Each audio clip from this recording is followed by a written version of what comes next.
I spent $20,000 on my stepdaughter's graduation party, only to be told, "You're not my real mom," so I let her real mom pay for her college instead. My name is Megan. I'm 45 and operate a bakery in Philadelphia. It's my pride and pleasure, something I developed from the ground up via hard work and late nights. It's tiny but thriving, and I've always worked hard to make it a welcome space for the community. About 8 years ago, I met Eric. He was the contractor I engaged to refurbish the bakery when I wanted to expand. He had a knack of making you feel comfortable with him right away. He wasn't bad looking either. Tall, black hair, and a pleasant grin. When he was on break, he would constantly talk to me and tell me about his life. He had a knack of making it sound like he'd been through a lot but was trying hard to get over it. He mentioned his daughter Sophie, who was 10 at the time. He stated she was his entire world, and he'd been parenting her on his own since his ex-wife Tanya lost custody. Tanya, he claimed, was careless and caused a great deal of havoc in their lives. So Eric had stepped up as the dependable dad. He made it sound like he was a superhero father. And truthfully, I ate it up. I thought, wow, what a good guy taking care of his kid like that. Within a year, we were discussing marriage. Eric had a way of making it sound like we were creating a life together. He'd say things like, "Sophie and I would love to have a real family again." And I think I let myself believe that I could provide them with that. It wasn't only about Eric. It was also Sophie. She was initially shy but kind in her own way. I wanted to provide her with a secure and happy family, something I lacked as a child. So we got married. Eric and Sophie moved into my house, which was larger and closer to better schools for her. At first, it was fantastic. We had family meals, game evenings, and weekend adventures. Sophie appeared to be warming up to me, and Eric, well, he looked beautiful. He'd assist me around the home, tell me how much he valued me, and remind me that we were creating a future together. But, looking back, the fissures appeared quite early on. 5 years after we married, Eric informed me that he was leaving his contracting job. He said the management was poisonous and that he could not bear how they treated him. I felt sympathetic at first. I mean, everyone deserves to work somewhere where they are valued, right? He stated he only wanted some time to decide out his next step, and I didn't challenge him. Sophie, on the other hand, appeared to be adapting well to her new school and area. She was making friends, joining groups, and even discussing college prospects. She came home from school one day and said that she required an $18 calculator for an advanced math subject. I told her I'd look into it, but before I could finish the sentence she said, "What is there to look into?" Eric, who was sitting on the sofa browsing through his phone, said, "Just get it for her, Megan. It is for school." "Excuse me, but I've already paid for everything, and you're just going to sit there and tell me what to do with my money?" I should have said something then. I should have set boundaries. But I did not. I wanted to maintain the calm. I reminded myself, this is what families do. You help one another. So I purchased the blasted calculator and pretended it didn't bother me. But deep down, I felt like I was being taken advantage of. What truly struck me was how Eric talked about our future while doing little to contribute to it. He'd sit there with his coffee, telling me about his big intentions to create his own business. "You'll see when I get it up and running, Megan. I'll make sure you don't have to work as hard anymore." It sounded good in principle, but there was no follow-through.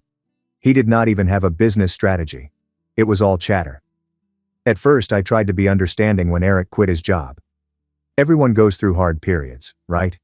But I didn't anticipate his hard period to escalate into a full-fledged freeloading existence. Weeks passed into half a year, and the man did nothing. I'd come home from 10-hour days at the bakery to find him stretched out on the couch, munching chips and watching reruns of old cop series. He seldom changed out of his sweatpants. Meanwhile, the food he promised to pick up tomorrow had not been purchased. The sink was full with dishes, and the trash can was overflowing. "Hey Eric," I'd say, trying not to sound frustrated. "Did you send out any job applications today?" "Not yet," he'd reply. I was hooked to the television. "I'm still working on my portfolio for upcoming freelancing opportunities." "Oh, those freelancing employment. Let me tell you about them." Eric's major ambition appears to have been to launch a home improvement consulting firm. He talked a lot about leveraging his abilities and becoming his own boss. That seems impressive, right? Except he never took any efforts to make that happen. There is no website, no business cards, no promotion. I once offered to help him set up an Instagram account to display his art. I assumed that if he had a platform, he might attract clients, but he simply shrugged and said, "I'll get to it later. Social media isn't my thing. Dude, it's 2024. If you're starting a business, you'll need to establish an internet presence." While Eric was busy creating his fictional business, I was paying for everything. The mortgage, electricity, and food. You guessed it. Me. Sophie's schooling expenses. Oh, and there's me. Let's not forget about Eric's minor pastimes. He began woodworking as a stress reliever, which meant I was purchasing him costly tools and supplies that remained unused in the garage.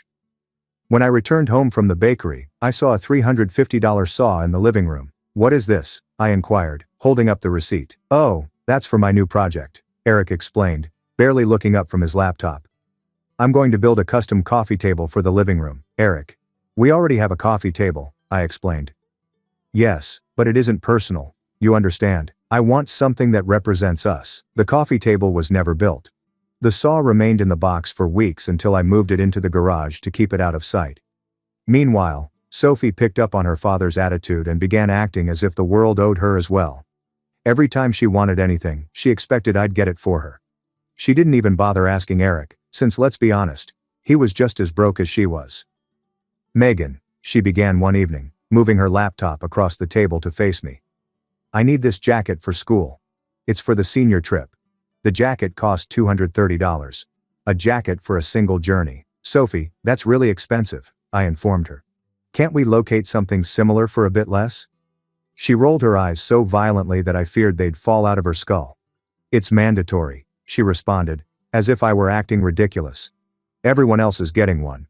Before I could say anything, Eric said from the couch, "Please get it for her, Megan. It's not a big deal." Like a fool, I gave in. I swiped my card, told myself it wasn't worth arguing, and attempted to go on. But it did not end there. Oh no. Sophie began treating me as her personal ATM. "Need money for a field trip? Ask Megan. Want the latest iPhone? Megan will pay for it." She seldom said thank you. It was simply expected. I overheard her talking on the phone with one of her pals. "Yeah, my stepmom's loaded," she laughed. "She doesn't even care how much stuff costs." I just stood there, startled. Is this what she thought? That I did not care? That I was only an unlimited supply of funds? Eric was not any better. He began making tiny comments that irritated me. For example, if I grumbled about how busy I was at the bakery, he'd remark, "Well, at least you're earning excellent money." Or if I mentioned the bills, he'd add, "You're doing well, Megan. Why obsess about it? Why be stressed?" Because I was supporting 3 people on a single paycheck. Eric. After a particularly long day, I decided to sit down with Eric and have a serious conversation. "Listen," I said. "I'm pleased to help while you figure things out, but this can't go forever. Eric, you need to start contributing. We are supposed to be a team." He stared at me as if I had just instructed him to trek to Mars. "I am contributing," he stated. "Do I help around the house? I take care of Sophie." "Eric," I began, trying to maintain my composure. "Helping around the house is not the same as paying expenses. Sophie is almost 19. She does not require a babysitter." He sighed, as if he were the one being inconvenienced. "Megan, I just need more time.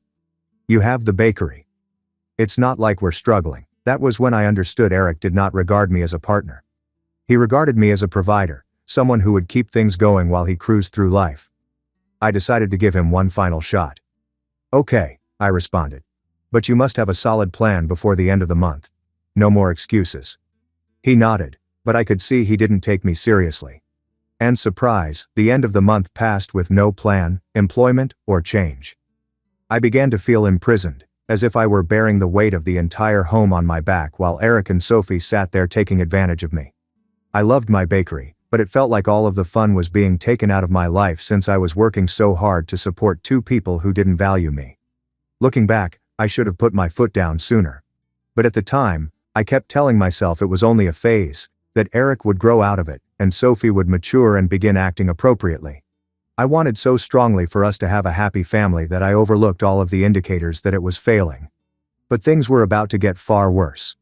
By Sophie's 19th birthday, I was so frantic to retain the peace in our home that I had no idea how much I was doing for people who didn't care about me. Sophie had been hinting for months that her birthday had to be spectacular. Since it was the big one, turning 19. She hoped it would be the type of party that her friends would speak about for weeks. "Megan, may we hold our party in the bakery?" She inquired one evening while going through her phone. "It's like super cool, and my friends are always saying how classy it looks." Classy indeed, but it does not come cheap. I paused for a second, knowing full well that this would cost me more than I felt comfortable paying. Before I could respond, Eric interrupted. "Come on, Megan. This is her big day. Let us make it special." This individual, who hadn't moved a finger to assist monetarily, was pressuring me to throw an elaborate party. But, like a sucker, I consented. I convinced myself it was for Sophie, not Eric, and that it would help us bond better. A big error. I went all out for the celebration. I closed the bakery for the evening, hired a local band to perform live, and bought these stunning handmade cupcakes with edible gold decorations. I even let Sophie choose the decor, which featured a ludicrous balloon arch that cost about $480. But well, I wanted to make her feel special. Sophie was excited in the days running up to the celebration. She continued saying how much her pals were going to like it and how it would be the finest night ever. I asked for a guest list so that I could arrange properly, but she kept blowing it off. "Don't worry about it, Megan," she'd say. "It's just a small group of friends." I should have known better. The night of the celebration, I arrived early to ensure that everything was in order. The bakery looked magnificent, and I was really very happy of what I had accomplished.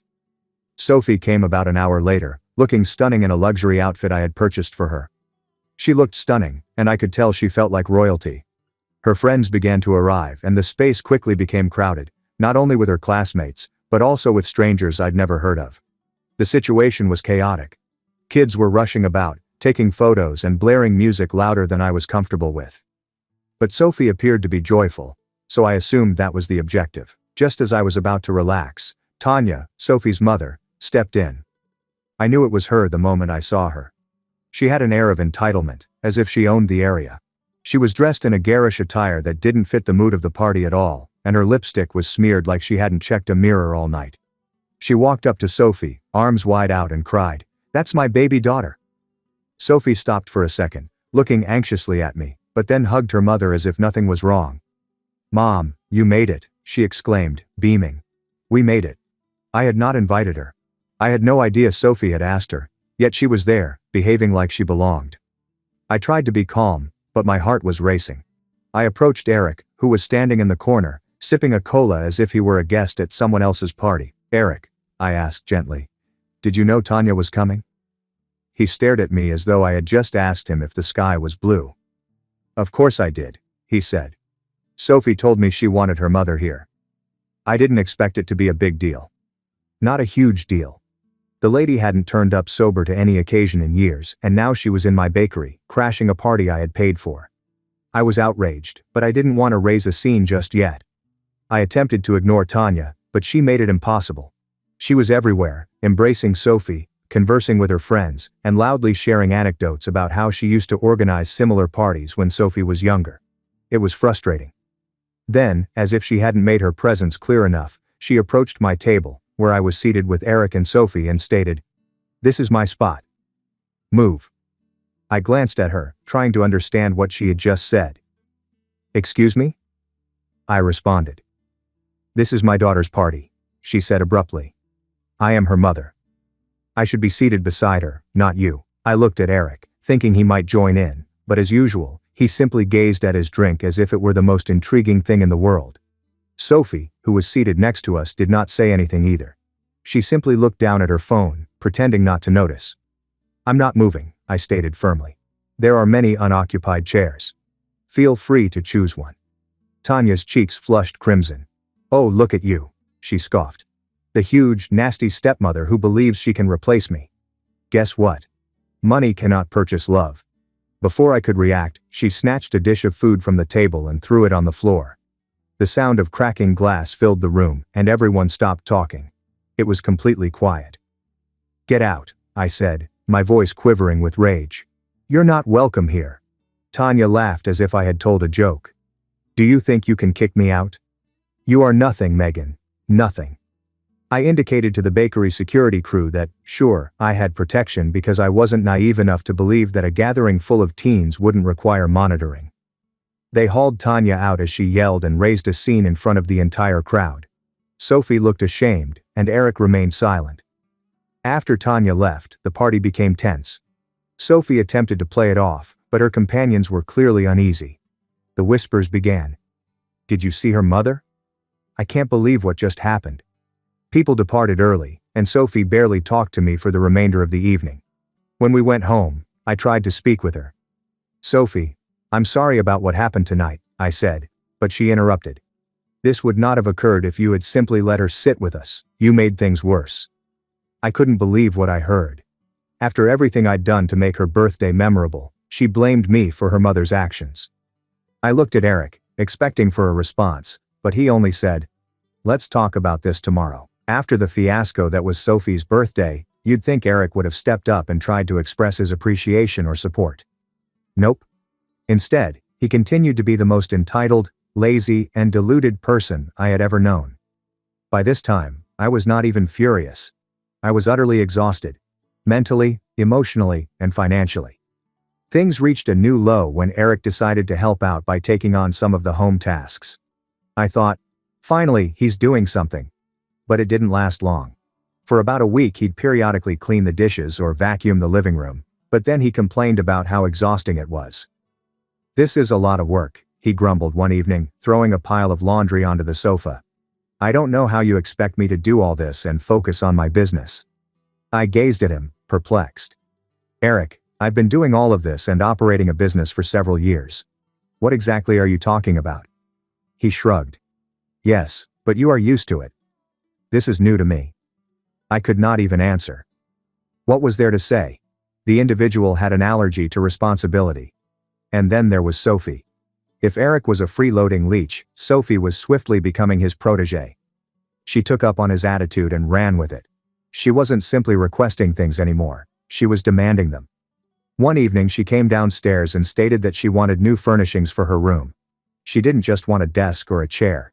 She wanted a whole makeover, with a new bed, dresser, and everything. "I've outgrown all my old stuff," she explained, flicking her hair like a Kardashian.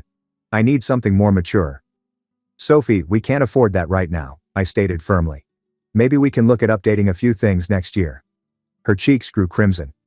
"You just don't want to spend money on me because I'm not your kid," she said. That hit me like a ton of bricks. I had been doing my best for this child, and she had the audacity to suggest I didn't care about her since she wasn't my real daughter. I didn't know how to answer. Eric, of course, did not say anything. He sat there looking at his phone, as if nothing was occurring. That night I sat down with Eric and lay everything out. "You need to get a job," I stated plainly. "I don't care what it is, but you can't simply sit here and expect me to handle everything. It is not fair." Eric did not take it well. "You're being selfish," he said, crossing his arms. "You don't understand how hard it is for me right now." I laughed, a real laugh, because I couldn't believe what I was hearing. "Is it hard for you, Eric? I work 10-hour days while you sit on your ass. How fair is that?" He simply shook his head. "You don't get it, Megan. You've always been about money. You don't care about my dreams." That was it. That was the moment I realized Eric didn't regard me as a person, but as a financial account. Eric's real colors were on full display, and I knew things weren't going to improve. But little did I know Sophie was going to up the stakes and drive me to my breaking point. Sophie's graduation was the big finale. Eric and Sophie's entitlement had worn me down to the point where I couldn't generate the energy to dispute anymore. I'd become the human equivalent of sure, whatever, simply going along with everything to avoid another meltdown. But let me tell you, this one stole the cake. It began a few weeks before Sophie's graduation ceremony. She returned home one day, full of joy, carrying a letter from her school. "They are awarding me a prize at graduation," she said, virtually jumping into the kitchen. "That's fantastic, Sophie," I responded, sincerely pleased for her. "What is this prize for? What about leadership or community service?" "I don't know," she said, immediately messaging someone on her phone. "But the important thing is, I get to go on stage." I smiled and congratulated her, but it bothered me that she had no idea what the medal was for. Still, I assumed it was a proud time for her, and I wanted to encourage her. What I hadn't realized was how rapidly things were going to spin out of control. Sophie declared that she planned to have a large graduation party at her house, which was the first symptom of problems. "We'll keep it simple," she continued. Which I now realize is Sophie speak for start prepping your wallet. When I inquired how many guests she wanted to invite, she nonchalantly said, "Oh, like 40, maybe 55. Sophie, 55 people?" I said, my eyes nearly bursting out of my head. "Where are we going to fit so many people?" "We'll do it in the backyard," she said as if it were no great thing. "Just rent some tables, chairs and maybe a tent. It will be fine." Fine. I was still reeling from the debacle of her birthday party when she asked me to arrange an even larger celebration. I looked at Eric, hoping he'd intervene and offer something more sensible. Of course he did not. "She's only graduating once," he replied with a shrug. "We should make it special." I clenched my teeth and accepted to the party. Sophie's demands increased as the graduation ceremony approached. She required a new outfit for the occasion. "Not cheap, Megan. This is a huge event. New shoes to match the dress, professional hair and cosmetics, and of course, a personalized cake for the celebration." By the time I finished paying for everything, I had spent almost $300. Eric and Sophie never offered to chip in. Sophie arrived downstairs on the morning of the ceremony looking stunning in her brand new outfit. She looked at me and added, "Remember to bring flowers for after the ceremony. It'll appear strange if I don't receive any." Not, "Hi Megan, could you please bring flowers?" No, it was simply assumed that I would arrive with a flower like some personal assistant. I bit my tongue, grabbed my keys, and dashed out to get some flowers before we went to school. By the time we arrived I was fatigued, but I smiled and tried to concentrate on Sophie's big occasion. The ceremony was excellent. Sophie accepted her medal, went across the platform and smiled at the cheers. For a single second, I considered if this would be worthwhile. Maybe she'll see how much I care and start treating me better. Following the ceremony, we met her outside to snap photographs. Eric handed her the flower I purchased, taking full credit, of course. "Your stepmom picked these up," he stated casually. Sophie hardly looked at me. "Oh thanks, I guess." I'd worked tirelessly to make this day perfect for her, and all I got was a half-hearted thank you. I repressed my displeasure and smiled for the photos, but inside I was furious. The true turmoil began during the graduation celebration. I'd spent the entire day setting up the backyard, arranging tables, hanging decorations, and ensuring the food was great. I was exhausted by the time the visitors began to arrive. Sophie, on the other hand, was fully into party mode, laughing with her pals and posing for photos like a celebrity. Eric, as usual, was nowhere to be seen, presumably hiding inside and looking through his phone. Sophie approached me about an hour into the celebration and announced, "Mom's coming over." I froze. "What do you mean by Mom's coming over?" "She wants to congratulate me," Sophie explained, as if it were the most natural thing in the world. "I told her to stop by." "Sophie," I replied, trying to remain cool. "After what happened on your birthday, I don't think Tanya should come here." Sophie rolled her eyes. "It was your fault, Megan. If you hadn't been so disrespectful to her, none of this would have occurred." I couldn't believe what I heard. "Sophie, she made a scene, insulted me and vandalized property. How is this my fault?" I said. "You just don't get it," Sophie said. "She's my real mom, and she's part of my life whether you like it or not." I went to Eric, thinking he'd support me. Instead he shrugged and remarked, "Let's not make a big issue about this. It is her day." I had spent weeks preparing this party, paying for everything, and now I was supposed to allow his ex-wife in and destroy it? Absolutely not. "Tanya is not coming into this house," I stated firmly. End of discussion. Sophie didn't need anything more to loose it. "You're not my mother," she yelled loudly enough for the entire party to hear. "You are nobody. Who do you think you are, telling me what I should do?" The party fell completely quiet. Everyone was gazing at me, waiting for my reaction. Eric simply stood there, gazing at the ground, like a coward. "I'm the person who paid for this entire party," I responded, my voice cracking. "I am the guy who has been supporting you for years while your father sits on his ass. And if you can't respect me in my own house, please go." Sophie's cheeks became crimson with rage. "Fine. I don't want to be here anyhow." She rushed out, taking a throng of her pals with her. The remainder of the party disbanded after that. Guests made awkward excuses and departed, leaving me alone in a garden littered with half-eaten food and overturned chairs. Eric eventually came out, but instead of apologizing, he blamed me. "You didn't have to escalate things," he said. "You could have just let her have this one day." I couldn't believe what I heard. "Eric, she humiliated me in front of everyone, but you did nothing." Again he shook his head and returned inside, leaving me to clean up the mess. Things were tight around the family a few weeks following Sophie's graduation debacle. Sophie seldom spoke to me, which was a bit of a relief. She generally complained or made a passive-aggressive joke about how I wrecked her celebration. Eric wasn't doing much better. If he wasn't entirely ignoring me, he was mumbling under his breath about how I should be more understanding. But the big storm arrived when Sophie received the letter she had been waiting for, her acceptance to NYU. She stormed into the home one day, swinging the envelope around as if she had won the jackpot. "Megan! Dad! I got in!" she yelled, almost leaping up and down. "That's fantastic news," I responded, sincerely pleased for her.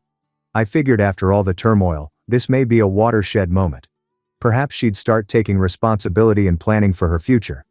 Silly me. Eric hugged her and smiled like a pleased father. "I knew you could do it, kiddo." Sophie turned to me with her all-too-familiar sneer. "So Megan, when can we discuss tuition?" The room became silent. I glanced at her, taken off guard. "Tuition?" I asked. "Sophie, NYU is pricey. Have you looked into scholarship and financial aid?" She rolled her eyes. "I got some help, but it wasn't enough." "I expected you'd help with the rest." "I mean, you have the money." I looked at Eric, expecting him to jump in and explain that college fees were not just my burden. Instead, he nodded as if everything was already decided. "She's correct, Megan. You can afford it." That's when I discovered they had been arranging this behind my back.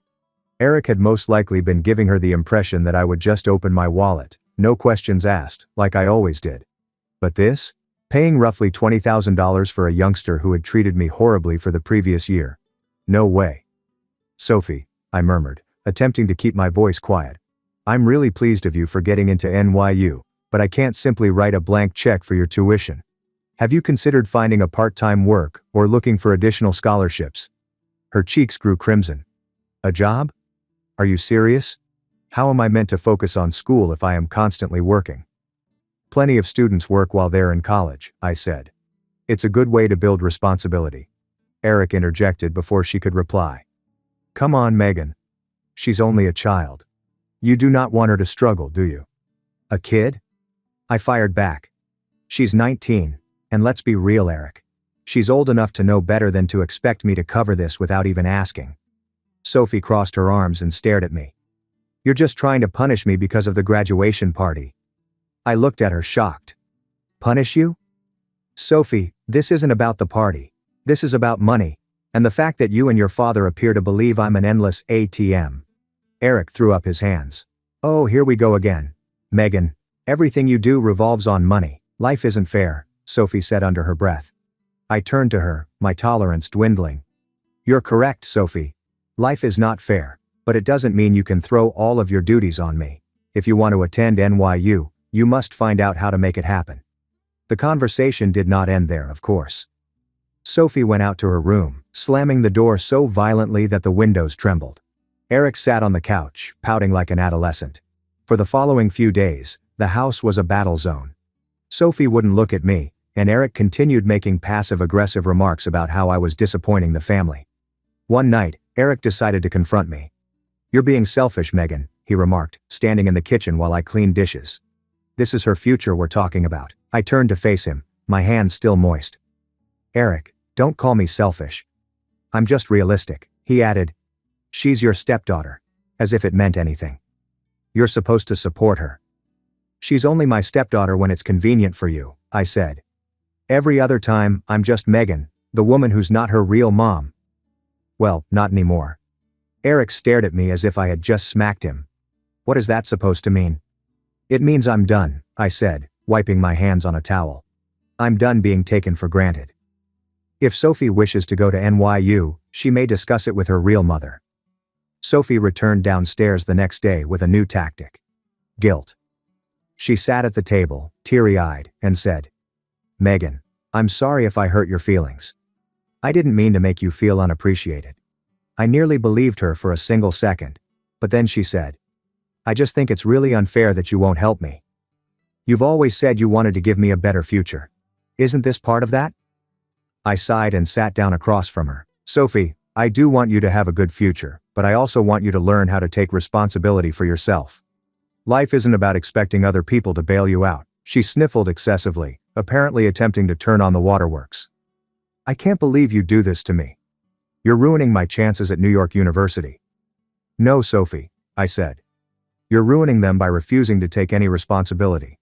You've spent months treating me like I don't matter, and now you expect me to pay for your tuition. That's not how it works. Eric tried to put me under pressure once more a few days later. Either you pay for Sophie's education, he replied, crossing his arms as if to offer an ultimatum, or I'm filing for divorce. I glanced at him, unaffected. Okay, I responded, file for divorce. He blinked, evidently not anticipating that reaction. You don't mean that. Oh, I mean it, I responded, crossing my arms. In fact, I'll call a lawyer tomorrow. Eric was silent for the first time in months, and he rushed out of the room, slamming the door behind him, leaving me sitting there, curiously calm. When Eric and Sophie departed, I expected to feel bad, but as I watched them pick up their belongings and walk out the door, all I felt was relief. For the first time in years, my house was silent and calm. Eric didn't make a huge deal when he departed, which surprised me. I guess he recognized his typical guilt trips weren't going to work anymore, and he muttered something about how I'd regret this. Sophie, on the other hand, made sure I understood precisely how she felt. This is why no one likes you, she said as she dragged a bag down the stairs. You're selfish and controlling, and you'll end up alone. I did not even bother answering.